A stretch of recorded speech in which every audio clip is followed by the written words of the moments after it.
ကူဝေးပါအောင်လို့မပြောနဲ့ညီမလေးကအိမ်ရဲ့ project manager မဟုတ်ဘူးသူကလည်း assistant မဟုတ်ဘူးသူကညီမလေးရဲ့ partner လက်တွဲပေါ့ဒါကို emotional labor လို့ခေါ်တယ်စိတ်ပိုင်းဆိုင်ရာလှုပ်အားဟင်းချက်တာကလှုပ်အားဘာဟင်းချက်မလဲလို့စဉ်းစားတာကစိတ်ပိုင်းဆိုင်ရာလှုပ်အားယောက်ျားတွေကဟင်းချက်တာကိုတော့ကူကျင်ကြတယ်စဉ်းစားတာကိုတော့မကူကျင်ကြဘူးအဲ့ဒါကိုပြောင်းရမယ်ညီမလေးကအရာရာကိုလိုက်ဖြည့်ဆည်းပေးနေသေးတယ်သူကတာဝန်ယူမှာမဟုတ်ဘူးညီမလေးကအိမ်မှာသွားလိုက်စေကုန်နေပြီလို့လိုက်ပြောနေသေးတယ်သူက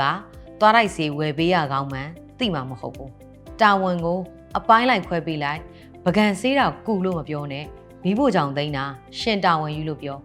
ပကံစေးတာစက်ပြကုံတာအမှိုက်ပြစ်တာအားလုံးပါတယ်လို့ပြောသူ့ကိုခေါင်းသုံးခိုင်းအရာရာကိုညီမလေးလိုက်မလုပ်ပေးနဲ့လွှတ်ချလိုက်ပြုတ်ကြမှာ